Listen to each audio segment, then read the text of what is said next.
Boa tarde a todos. Boa tarde. Que boa tarde gostosa, hein? Me senti até melhor, hein? Que a paz de Jesus esteja então em nossos corações, para que hoje possamos aproveitar essa linda oportunidade de estarmos aqui todos juntos como irmãos. E como irmãos, estejamos buscando aproveitar o melhor possível que a casa nos oferta. Ela nos oferta amor, nos oferta carinho, nos oferta acolhimento. A Casa Espírita oferta tudo isso para nós. A Instituição Beneficente José de Mococa oferta isso para nós. Cabe a nós agora estarmos estendendo o que ela nos oferta para cada um de nós que estamos aqui. Sendo bons, sendo caridosos, perdoando, amando, pois é para isso que viemos na Terra. Não viemos para mantermos da mesma forma, é para sairmos diferentes do que quando chegamos, cada vez melhores. Por isso que tem a reencarnação, para estarmos cada vez melhores. E aqui temos essa oportunidade.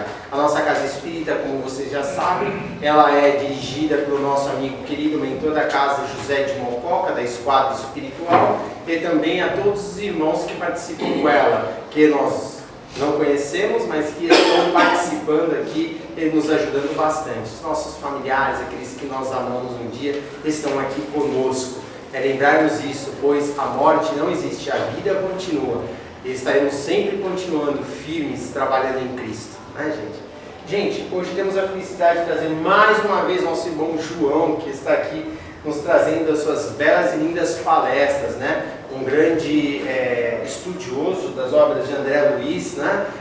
Do Espiritismo, e que nos traz grandes ensinamentos para todos nós. A gente sabe, né, que a gente vem, participa, estuda, mas a espiritualidade nos ajuda bastante, né, seu João?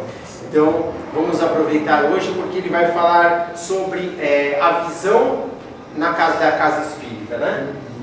Pelo mundo espiritual. A visão da Casa Espírita pelo mundo espiritual. Tá bom, gente? Que Deus abençoe. João, fica à vontade, sabe que a casa é sua, é mais que sua. Boa tarde.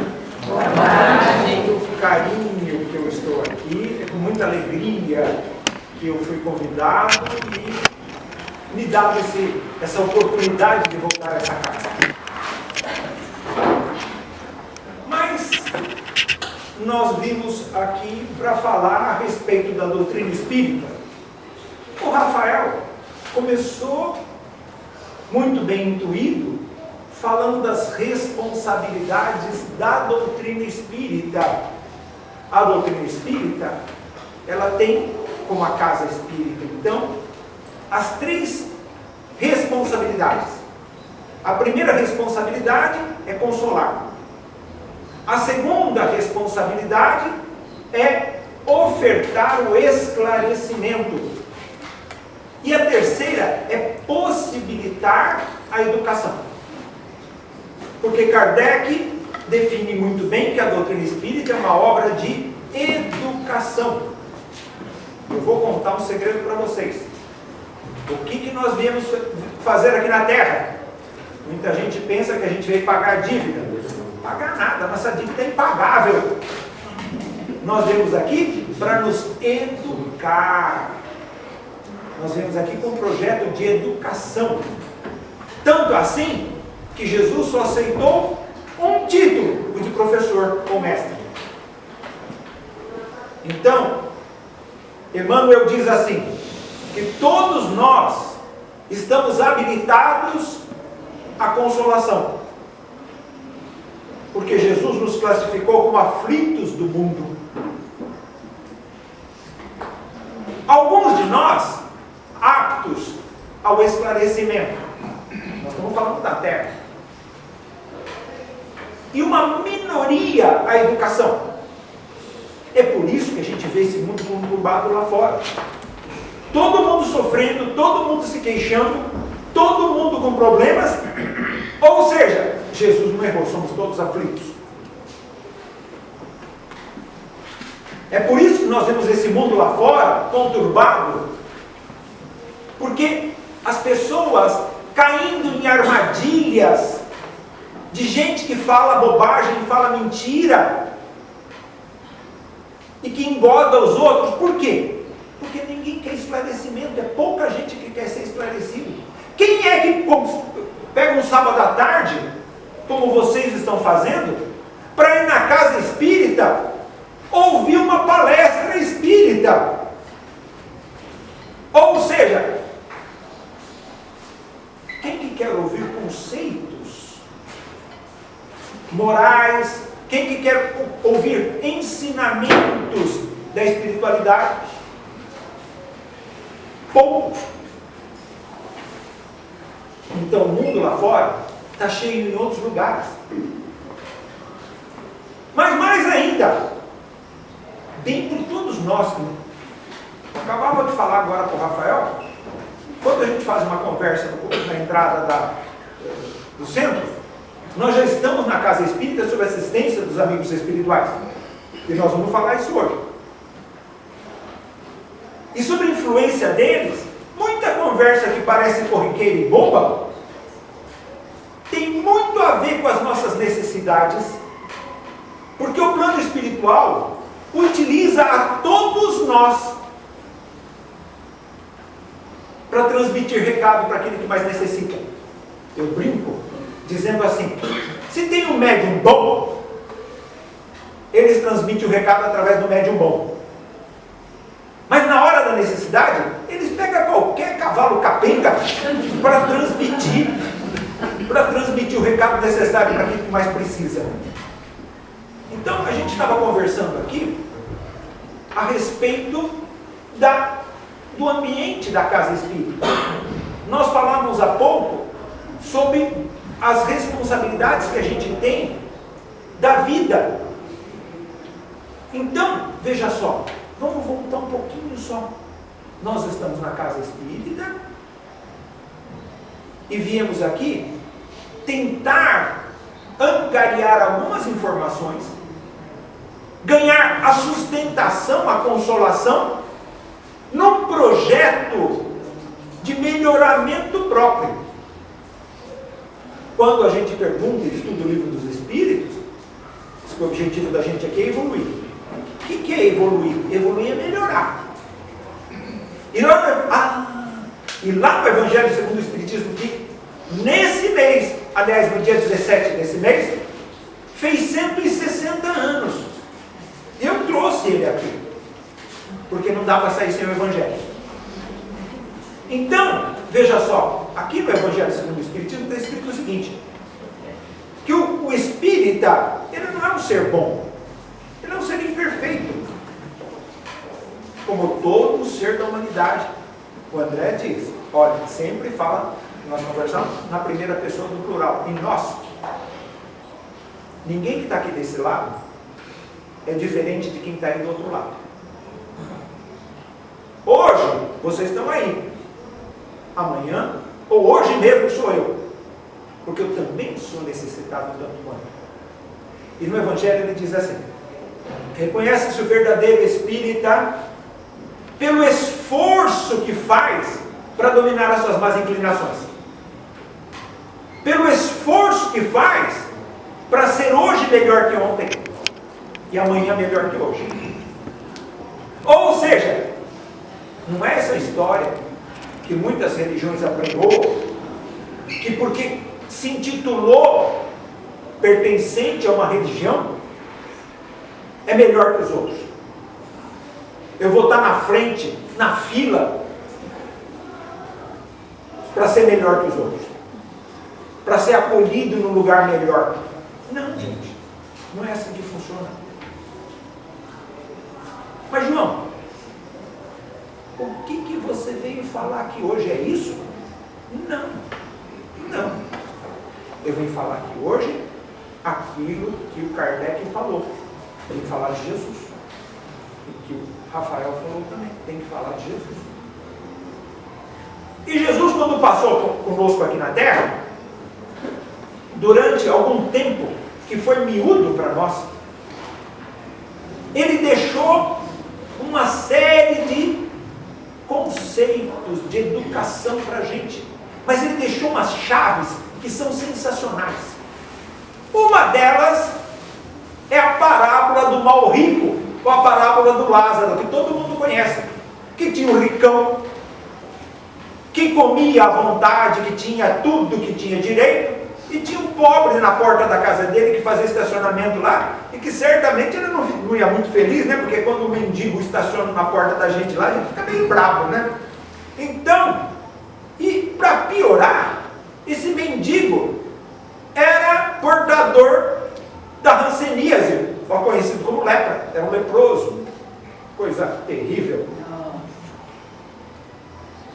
E mais ainda, ele, como mendigo, leproso, ficava lá na porta do rico, né? O rico certamente mandava dar o resto do resto, o que os cachorros não comiam, ele dava para o mendigo. Desencarnaram os dois, o leproso foi acolhido, segundo a alegoria, foi acolhido por Deus. O rico não foi acolhido por Deus. Ah, meu Deus. Ele foi parar num lugar ruim, porque certamente, não por ele ser rico, mas por ele não cumprir as obrigações que ele veio fazer aqui na terra. Certamente ele conseguiu a riqueza dele de maneiras estranhas. Esses que fazem as maluquices aí, que a gente vê nos noticiários todo dia para ficar rico, engana o povo, faz acordo negativo com o governo daqui, governo de lá, e acha que vai se dar bem.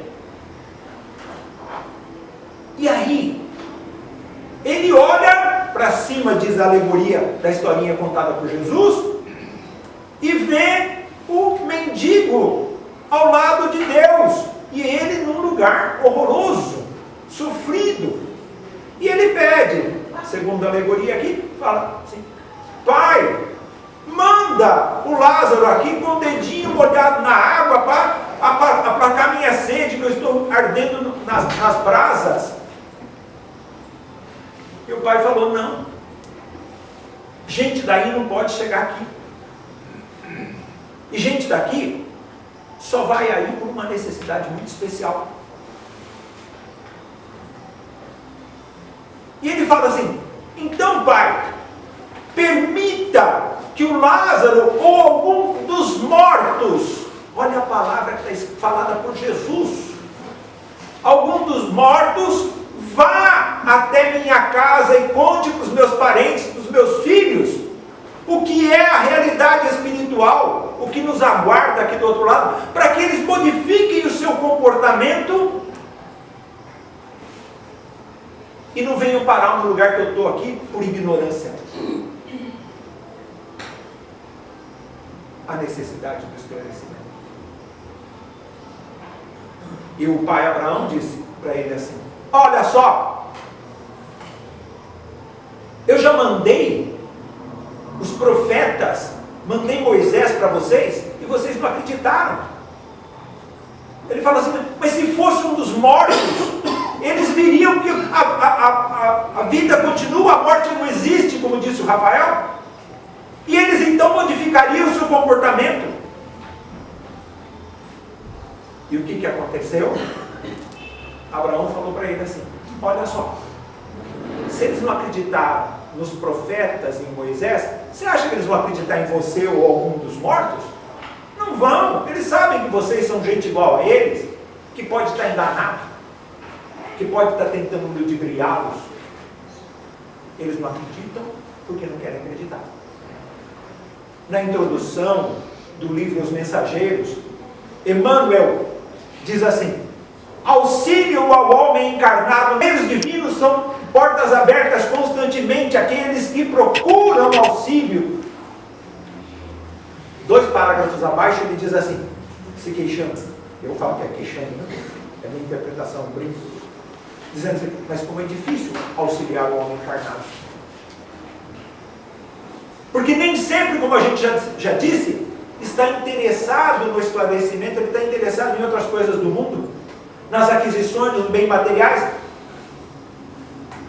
O que a gente tira dessa parábola de Jesus? Primeiro, que a morte não existe, que ao desencarnar nós vamos continuar vivos. Segundo, o que nós levamos aqui da terra? Nada de material.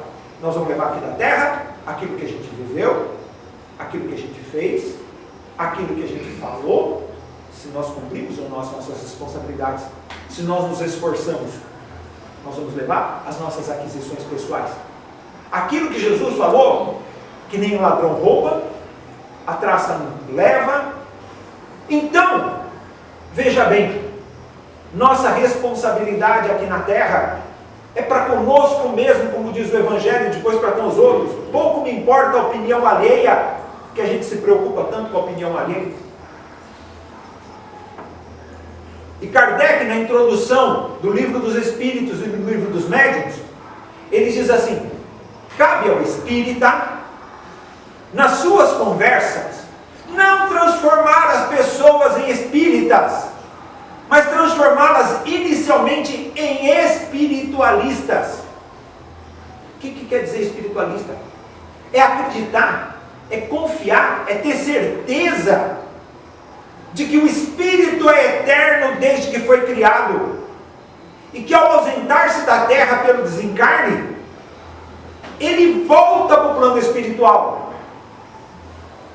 Aí vem um segredo que eu conto para todos vocês. Todos nós somos espíritos, embora encarnados. As leis de Deus valem para nós o mesmo que vale para os desencarnados. E Emmanuel diz assim: para o homem na terra se dar bem, ele precisa viver como se vivesse no mundo espiritual. E é isso que nós viemos falar aqui hoje. Porque quando a gente sincroniza, firma a ideia de que nós somos espíritos eternos, nós passamos a nos comportar direito. Ou pelo menos tentamos, né? No conceito de espíritos eternos que nos cabe, existem leis chamadas leis naturais ou leis divinas, que está no livro 3º do livro dos médiuns, do livro dos espíritos. E as leis naturais são as leis que valem, que foram criadas por Deus e não pelo homem, que valem para tudo. E eles colocam algumas leis ali. Mas tem uma pergunta muito interessante na questão 621 do livro dos Espíritos, que pergunta assim: onde está escrita a lei de Deus? E a resposta do Espírito da Verdade é muito simples na consciência do homem. Tudo que nós adquirirmos, tudo que nós fizermos, vai ter pelo menos uma testemunha: nós mesmos. Mas mais ainda, Paulo foi muito claro ao dizer sobre a nuvem de testemunhas. Então, nós não fazemos nada escondido. Nós não fazemos nada que não seja conhecido. E Jesus, numa das suas parábolas, diz assim, muito firmemente: ó, não há nada de escondido que não venha a ser sabido, e nada de oculto que não venha a ser conhecido. A realidade da espiritualidade é uma coisa concreta, é verdadeira. O espírito não é uma fumacinha, não é uma lampejazinha, é uma estrutura individual, uma riqueza criada por Deus. Como todos nós somos espíritos, nós somos criados por Deus, e fomos criados lá nos idos tempos, e já nos encontramos numa condição melhor. E nessa condição melhor, Jesus, o governador da terra, com autorização de Deus nosso Pai, esse nosso irmão mais velho Jesus, autorizou, com a nossa maturidade, com o nosso desenvolvimento, a aquisição de novos conhecimentos. Jesus não veio aqui para dar moleza para a gente, não. Ele veio para dar responsabilidade. Ele segura na mão da gente, carreia conosco o tempo inteiro, mas é nossa responsabilidade abrir os olhos, e abrir os olhos tomando consciência da realidade.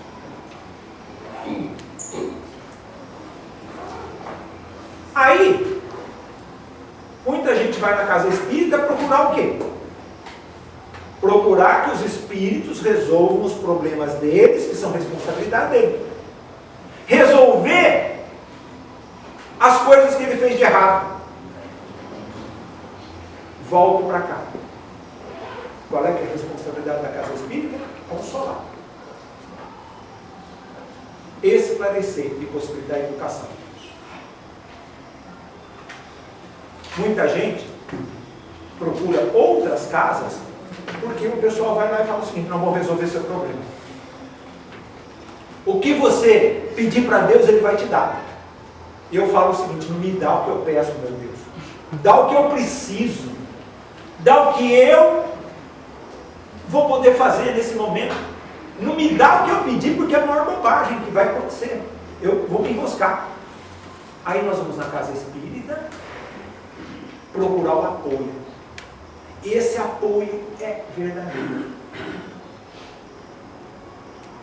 O que é a casa espírita no plano espiritual? No livro Os Mensageiros do André Luiz, no capítulo 46 em diante, 46, 47, ele vai falar sobre a casa espírita. No livro Os Mensageiros, André Luiz vem pela primeira vez a trabalho na Terra e faz esse relato, acompanhado do mentor Aniceto. Alguém lembra de Aniceto? Não. Sabe quem foi Aniceto? Foi aquele soldado romano que lancetou o peito de Jesus. Olha só. Veja bem. Centenas de anos depois, Aniceto está em nosso lar como mentor. E desce à terra com André Luiz a um trabalho de assistência a uma casa espírita.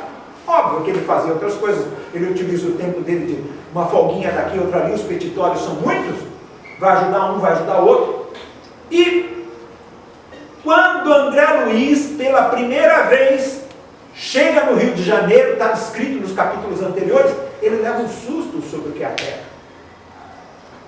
Ele não tinha ideia de quando encarnado, e mesmo morando já há algum tempo lá em nosso lar, ele não tinha ideia do que era o ambiente espiritual na Terra.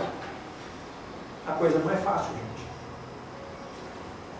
Esse ambiente espiritual na Terra, ele é bastante tumultuado.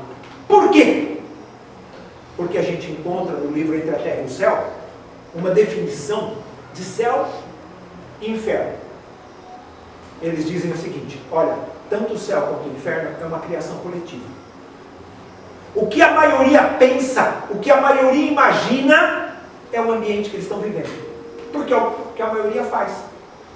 É o que nós vivemos aqui na Terra hoje. Basta ver os noticiários. O ambiente não é simples, não é fácil. E Jesus falou o seguinte: os homens da Terra são cegos guiando os cegos. E André chega aqui na Terra e leva um susto daquele ambiente. E o Aniceto diz para ele assim: olha, meu amigo, acalma-se, você está sob cuidados. O plano espiritual maior não nos abandona. Mas é preciso ter equilíbrio, ter tranquilidade, ter essa fé de certeza, essa fé raciocinada que a gente fala na doutrina espírita, para não cair em desequilíbrio. Por quê? Olha a frase que ele vai falar: muitos espíritos de elevada categoria no campo intelectual vêm à Terra a trabalho e por medo, ele fala ali, por receio, ele usa a palavra receio, e por receio adiam os seus compromissos de trabalho, porque não aguentam o plano vibratório da Terra. Então, já a primeira coisa que eu vou falar para vocês é que todos nós somos espíritos, como a gente já falou, corajosos e valentes por nos encontrarmos aqui na Terra, nesse ambiente que não é fácil. E a gente só fica aqui porque nós recebemos a sustentação. E chega o André, nesse ambiente conturbado, difícil, numa casinha simples, nos subúrbios do Rio de Janeiro, naquela época, em 1940,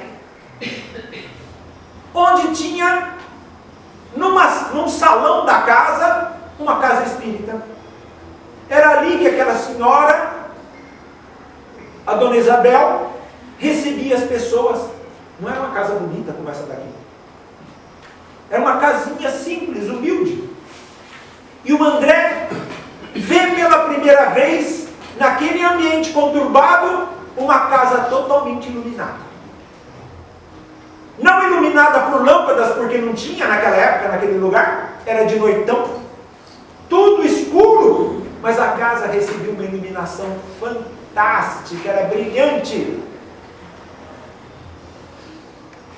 E na hora que ele leva uma segunda surpresa, ele fala assim, ele fala várias vezes, eu surpreso, eu surpreso. Ele olha e vê dezenas de espíritos pelas janelas e dos lados saindo. E ele descreve a casa espírita como alguma coisa muito maior espiritualmente do que aquilo que era no campo físico, o aspecto físico da casa. Diz que era uma casinha pequenininha, humilde, mas espiritualmente era um lugar amplo, muito maior. Numa casa espírita aqui da Vila Mariana, que a gente frequenta,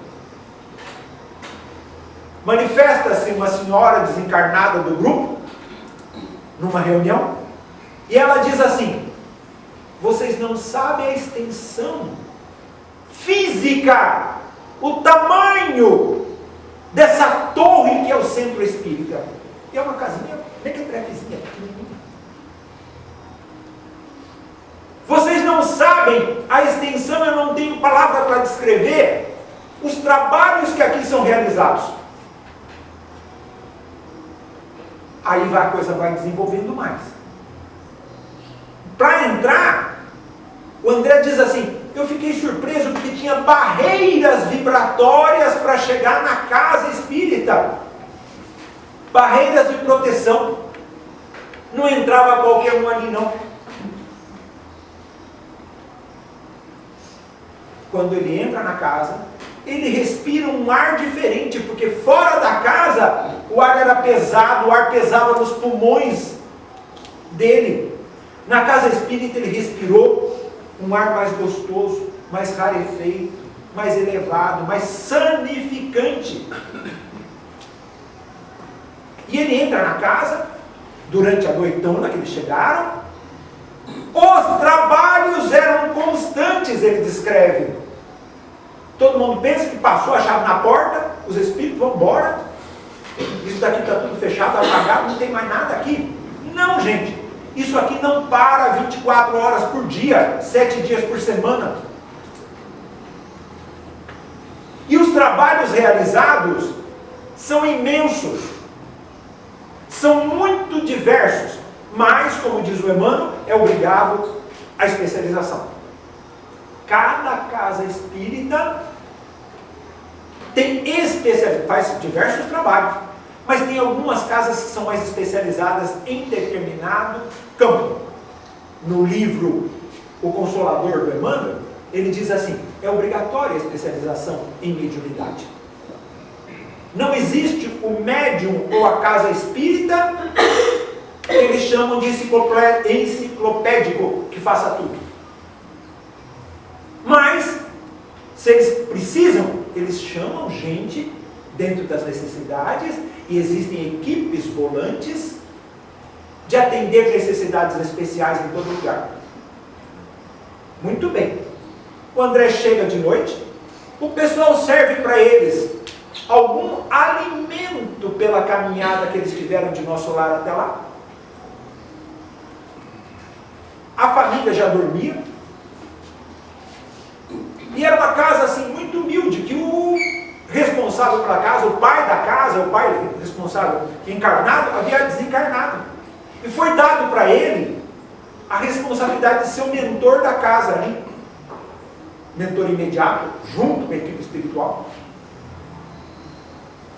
E a médium, a dona Isabel, uma senhora bem humilde, imagina, 1940, povo pobre de periferia lá no Rio de Janeiro, diz que na hora que o André Luiz viu aquela senhora se desdobrando pelo sono e saindo em espírito lúcida, era um espírito brilhante, Uma mulher belíssima, diz o André. Aliás, o André é danado para olhar a beleza das mulheres, viu? Ele vê, de vez em quando, ele vê umas mulheres bonitas, mas também vê umas mulheres feias. É verdade. É. E essa senhora se desdobra, é um espírito de elevada condição, uma trabalhadora de nosso lar, e o centro da Dona Isabel era uma oficina de nosso lar aqui na terra. E ela se desdobra com uma beleza. Por quê? Porque quanto mais elevado é o espírito, maior é o seu padrão vibratório. E quanto maior é o padrão vibratório nosso, maior é a luminosidade, maior é o grau de perfeição do nosso perispírito pelo qual nós nos manifestamos aqui na Terra. Mas para estender a conversa,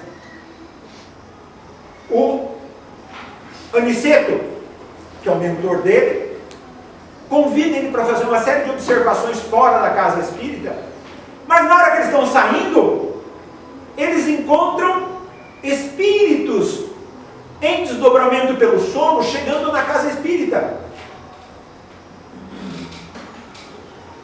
E o André também fica assombrado com aquilo. Durante a noite, o pessoal indo no centro. A gente vai onde precisa. E muita vez, carregado pelos nossos mentores. Por isso, na introdução do livro Mundo Maior, o mentor desse livro, que é o Calderaro, ele orienta a importância de saber dormir. E o Emmanuel diz na introdução: raros sabem dormir para o bem. Então já fica mais uma dica.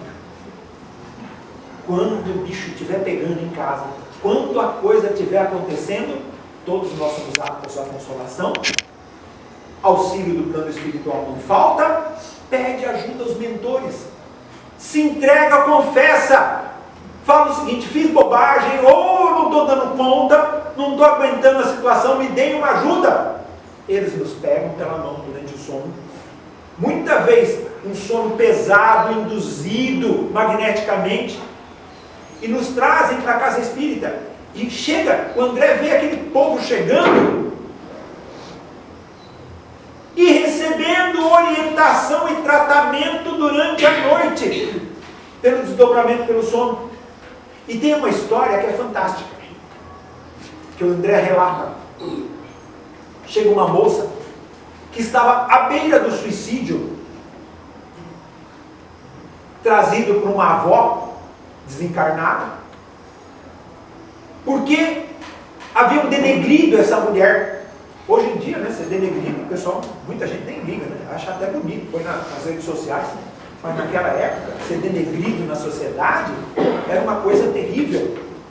Mas tem gente que ainda se importa com isso de uma maneira muito interessante, como a gente falou, a nossa responsabilidade moral primeiro. Mas quando começam a pegar no pé da gente, a jogar pedra, a falar mal da gente, a coisa é difícil de aguentar.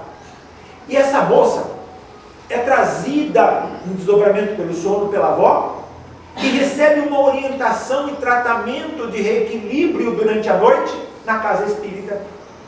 E ela conta a seguinte história para a moça: olha, a calúnia é como uma cobra de vidro, que se você jogar ela no chão, ela vai se arrebentar em mil pedaços, e no lugar da cobra vai surgir uma rosa, que é a rosa da verdade. Ao acordar, a moça acorda mais disposta, mais feliz, diz assim: pessoal, mas o que aconteceu, né? Tive um sonho maravilhoso com a minha avó, e durante o sonho, uma cobra ia me atacar. Eu peguei a cobra com a mão, joguei ela longe, ela se arrebentou, espatifou, e eu recebi uma rosa da minha avó. Olha o que ela gravou. Mas seja lá como for, ela gravou a consolação. Muito bem. Vai passando, acorda o dia, o André vai fazer umas excursões aos derredores, que é descrito no livro, e no fim da tarde, eles voltam para a casa de Dona Isabel. E chegando na casa de Dona Isabel, ele constata uma coisa muito interessante. Os trabalhos começariam, o atendimento, às 20 horas. Era o fim da tarde, já tinha uma multidão de espíritos lá dentro. tinha ao derredor da casa aquela barreira magnética. A 20 metros da casa postavam-se guardas para a segurança da casa. Uma barreira de defesa era montada em torno da casa. E antes do começo dos atendimentos ao público, aos encarnados, já estava sendo feito atendimento aos desencarnados a centenas. Tanto que ele descreve o seguinte, que no começo do trabalho, eram aproximadamente 20 e poucos encarnados e mais de 200 desencarnados para o atendimento que ainda restavam naquela casa. E ali, o André descreve o primeiro trabalho de cura que ele fez no plano espiritual. E ele olha, o Aniceto fala assim, você está vendo essa multidão aqui? Bora trabalhar, cara. Ele fala assim, mas eu não sei fazer nada. Como não? Deus não te colocou num determinado lugar para você só ficar olhando. Se você veio aqui, é porque você já tem condição. Ou seja, quando o trabalhador está pronto, o trabalho aparece. Vai dar passe. E o André, meio sem jeito, né? Recebe uma mulher desencarnada, cega. E ele, meio sem acreditar nele mesmo, dá um passe na mulher. A mulher solta um grito e diz assim, estou vendo. E o André perde o controle da situação, porque ela agarra o André e o pessoal já para, tira para lá, né? Não é desse jeito. E o André começa a ficar olhando para aquilo. O Aniceto dá um tapa nele e fala assim, eu estou brincando, né? Dá uma bronca nele e fala assim, não fique admirando as suas realizações, os seus trabalhos. Trabalho feito, página virada. Nada é nosso, tudo pertence a Deus. Nós não realizamos nada, porque nós utilizamos aquilo que vem de Deus, que vem de nosso Pai. Já tiramos daqui uma seguinte informação. Como a gente fala na casa espírita, com consciência, com firmeza, todos nós somos capazes de trabalhar no passe. Volto para cá. E quando começa o atendimento, e tinham os trabalhadores espirituais, as centenas também, que tinham colocado barreiras vibratórias em torno da mesa da prece, nos corredores, dividindo a categoria dos espíritos para os atendimentos. Mas ele observa também uma outra coisa, que ele também ficou assombrado, segundo ele, surpreso. Junto com os trabalhadores da casa encarnados, vinham espíritos diversos, que eram colocados numa barreira, num lugar especial, porque ele diz assim, eram os mais indisciplinados. Quando a gente vem para casa espírita, a gente traz as nossas companhias espirituais. E como a gente disse, que nós não somos ainda espíritos elevados, nós somos espíritos simples, com uma oportunidade de desenvolvimento na Terra. Muita vez, nós trazemos aqui para a casa espírita aqueles companheiros que nós nos agregamos sem pensamento indevidos, ou por valores que nem sempre nós conseguimos ainda educar, ou por indisciplinas que ainda não conseguimos colocar no lugar, e vem conosco. E são esses espíritos que nós trazemos como trabalhadores da casa, assistidos na casa espírita. E o passe? Mas antes do passe, o que tinha? A palestra. Como todo trabalho na casa espírita, precisa começar por uma prece. Sempre. Qualquer trabalho na casa espírita. E eu brinco dizendo o seguinte, que até reunião administrativa precisa começar com prece. E principalmente a reunião administrativa. Porque é ali que o bicho torna. Mas vamos voltar para cá. Começou a prece. a pessoa que estava à mesa, que era o condutor dos trabalhos, começa a prece e começa a falar. Mas ele começa a falar não por ele, mas assistido pela espiritualidade. E através da sua palavra, através da sua manifestação mental, começam a acontecer coisas que o André fala o seguinte: não pode ser. Muitos espíritos que estavam agregados àqueles que vieram buscar assistência, recebiam o desligamento na sala de palestras. Eu conto uma história miúda do Chico, dizendo o seguinte, que certa feita, o Chico estava para começar a reunião lá em Uberaba, e para variar o centro lotado, não tinha mais lugar, chega uma senhora se espremendo no meio do povo, e fala: Chico, eu preciso de um passe. Eu estou com uma dor de cabeça terrível no Sara. O Chico falou assim: traz uma cadeira para ela, põe a cadeira aqui perto, porque não tinha mais lugar. Terminando a palestra, que já vai começar a reunião, eu te dou o passe. E a senhorinha ficou ali. Terminada a reunião, o Chico foi lá e deu passe nela, e ela foi embora feliz para casa. E o Chico, que não perdia uma única oportunidade de esclarecimento, ele contou a história daquela senhora. Não era para fazer fofoca, mas era para ensinar. Diz assim: essa senhora, hoje no período da tarde, teve uma discussão com o marido, e a troca de vibração foi tão pesada nessas palavras que eles utilizaram, que o marido tinha intenção de matar a mulher nos pensamentos dele, e ela, aceitando aquela condição, entrou no mesmo padrão vibratório dele e rompeu uma artéria no cérebro. E o Chico falou: ela chegou aqui com um coágulo no cérebro. Durante a palestra, os amigos espirituais extraíram o coágulo, cauterizaram a artéria sangrante, e o pessoal falou: e o passe, Chico? Ela pediu, eu dei. Eu quero que vocês tenham a certeza de que nesse ambiente, quando a gente entra na casa espírita, já muda o padrão de tudo. Nesse ambiente que nós estamos, está sendo feito o trabalho, a espiritualidade não parou, o atendimento não vai começar, o atendimento já está acontecendo, tanto aos desencarnados quanto a nós encarnados. Terminada a palestra, vem o passe. E a câmara de passes? Como é que o André vê? Na hora que ele penetra na câmara de passes, ele leva um susto imenso. Porque ele fala assim: tinha tantas luzes que eu não enxergava. Existiam trabalhadores inúmeros na câmara de passes.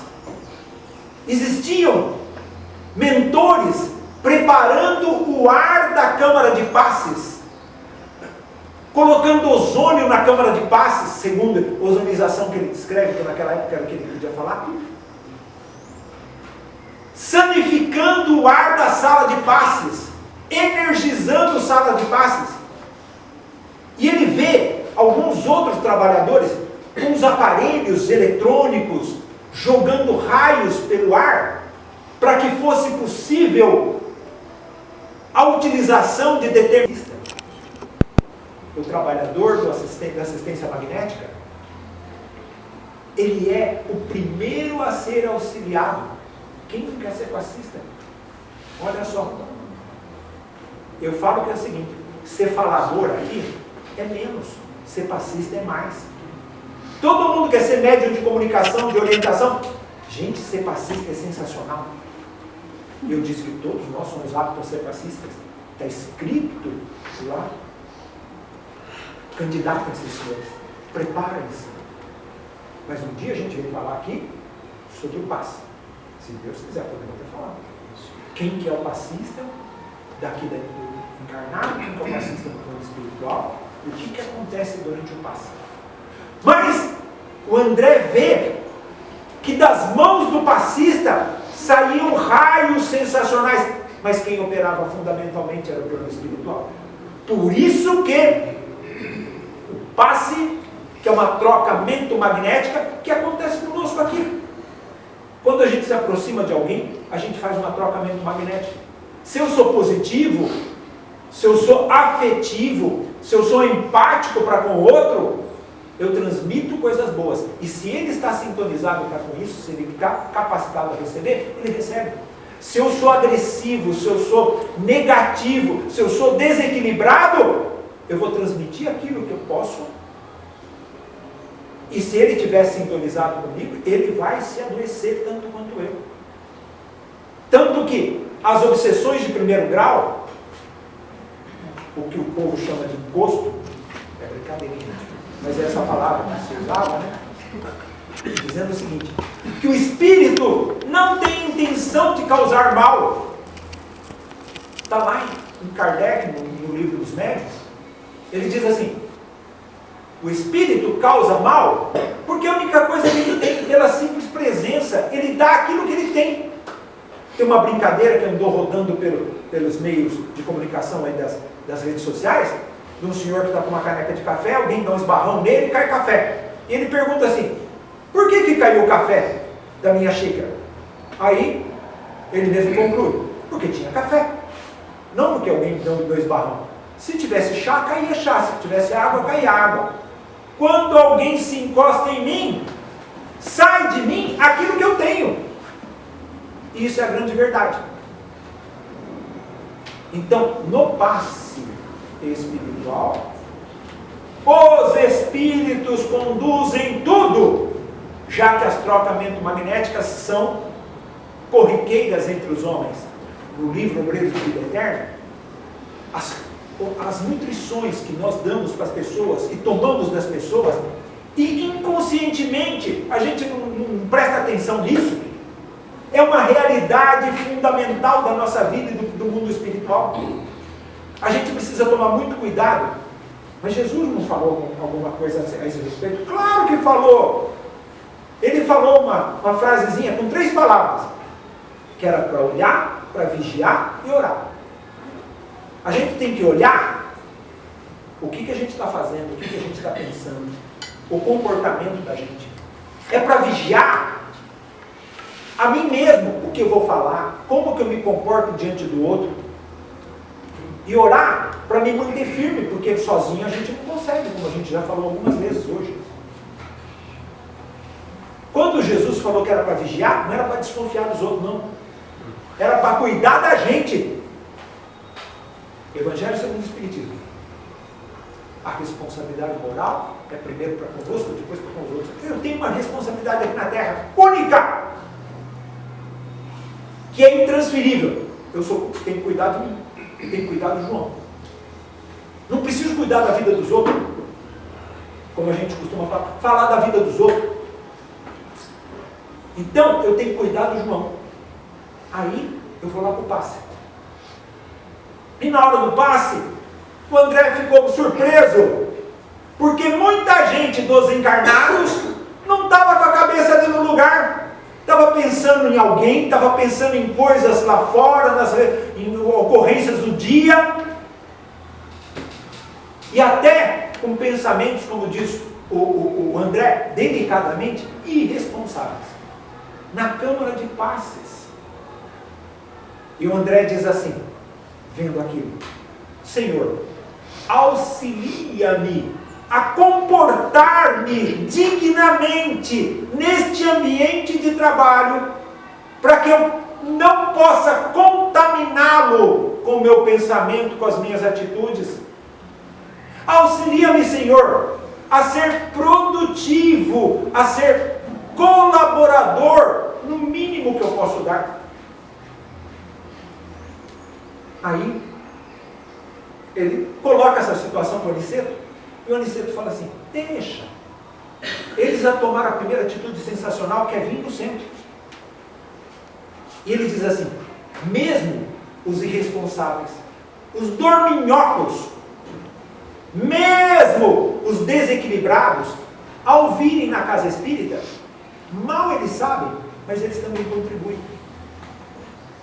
eles dão pelo menos um pouquinho do seu magnetismo animal, o fluido magnético animal, o ectoplasma, para que os mentores da casa utilizem-se dessas energias humanas para auxiliar aqueles que mais necessitam.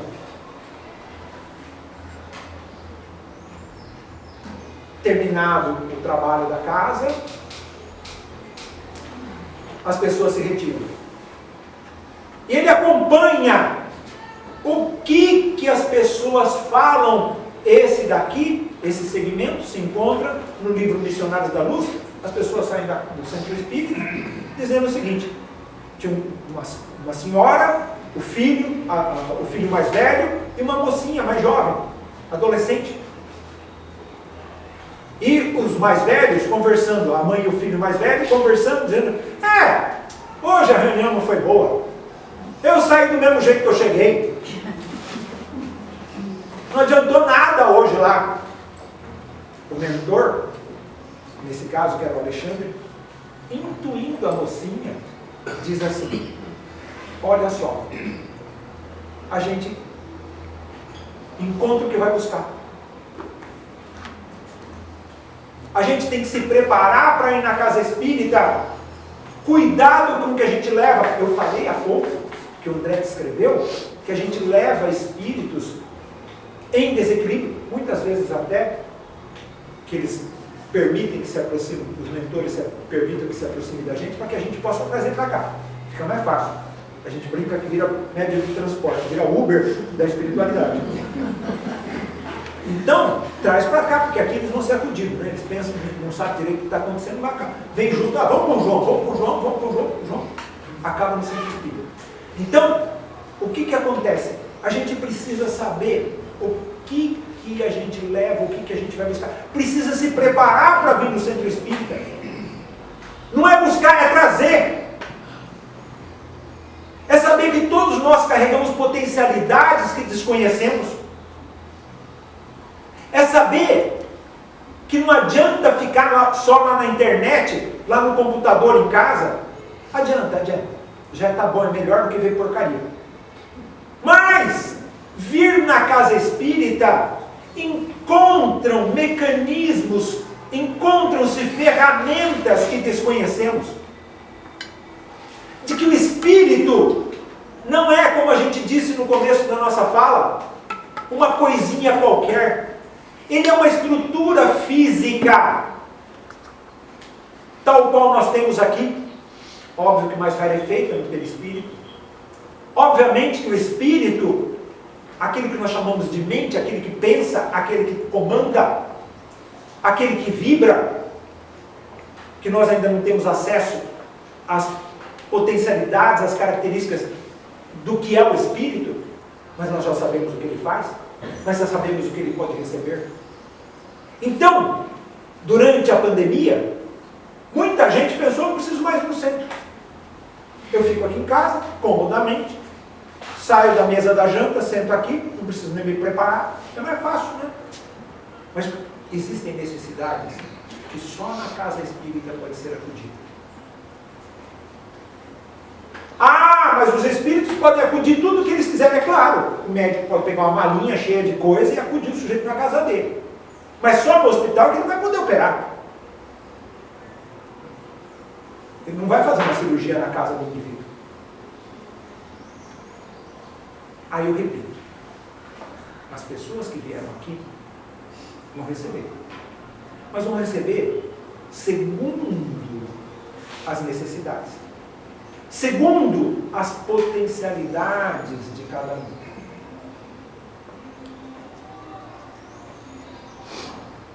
E não aquilo que a gente quer, mas aquilo que a gente precisa.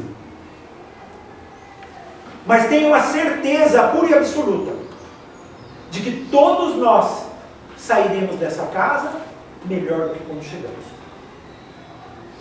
Mas também que compete a nós o processo educativo de transformação, de melhora, de evolução. Que nenhuma casa espírita é dada a cura completa de tudo aquilo que a gente traz, a resolução de todas as nossas problemáticas do mundo. E tem uma figura que a gente sempre fala. Quando uma mãe leva uma criança com uma síndrome, uma criança sindrômica, com múltiplas necessidades para a sala de passe, o que a mãe espera da sala de passes? Que a criança saia de lá saltitando, falando, correndo como qualquer outra criança normal. Isso não vai acontecer. O que o mentor daquela mãe e daquela criança querem? Que ela saia da sala de passe com energia suficiente para ajudar a carregar o fardo, no mínimo até, se possível, com alegria, e que aquela criança que está num quadro de expiação saia dali com o espírito mais pacificado para aguentar o período que ela tem que passar o seu reerguimento. Mas eu dou uma dica para vocês. Ao entrar na casa espírita, desliguem os celulares, desliguem esse volume, aproveitem esse ambiente. Mas ao entrar na câmara de passes, respirem fundo, porque está preparado ali um ambiente sem muita coisa e modificar muita coisa da gente aqui dentro.